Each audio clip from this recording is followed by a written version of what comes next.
Doctor Rajendra Prasad ಅವರು ಭಾರತದ ಎಷ್ಟನೇ ರಾಷ್ಟ್ರಪತಿಗಳಾಗಿದ್ದರು? ಮೊದಲನೇ ರಾಷ್ಟ್ರಪತಿಗಳು.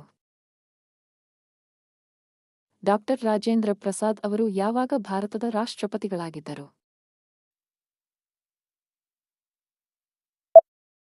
ಜನವರಿ 26, 1950.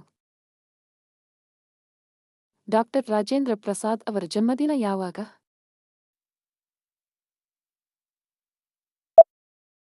ಡಿಸೆಂಬರ್ 3, 1884. ಡಾಕ್ಟರ್ ರಾಜೇಂದ್ರ ಪ್ರಸಾದ್ ಅವರು ಎಲ್ಲಿ ಜನಿಸಿದರು?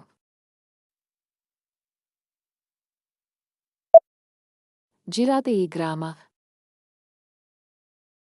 ಡಾಕ್ಟರ್ ರಾಜೇಂದ್ರ ಪ್ರಸಾದ್ ಅವರು ಜನಿಸಿದ ಜಿರಾದೇಯಿ ಗ್ರಾಮ ಎಲ್ಲಿದೆ?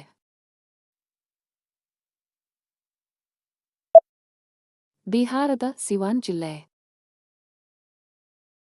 ಡಾಕ್ಟರ್ ರಾಜೇಂದ್ರ ಪ್ರಸಾದ್ ಅವರ ತಾಯಿಯ ಹೆಸರೇನು?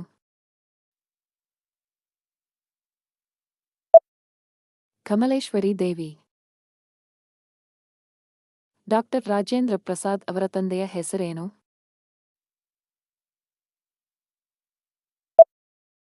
ಮಹಾದೇವ್ ಸಹಾಯ್ ಶ್ರೀವಾಸ್ತವ.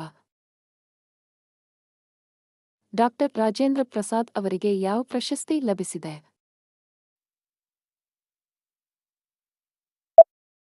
ಭಾರತ ರತ್ನ ಪ್ರಶಸ್ತಿ. ಡಾಕ್ಟರ್ ರಾಜೇಂದ್ರ ಪ್ರಸಾದ್ ಅವರಿಗೆ ಭಾರತ ರತ್ನ ಪ್ರಶಸ್ತಿಯನ್ನು ಯಾವಾಗ ನೀಡಲಾಯಿತು?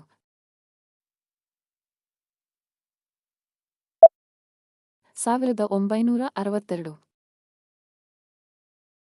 ಡಾಕ್ಟರ್ ರಾಜೇಂದ್ರ ಪ್ರಸಾದ್ ಅವರು ಯಾವಾಗ ನಿಧನರಾದರು?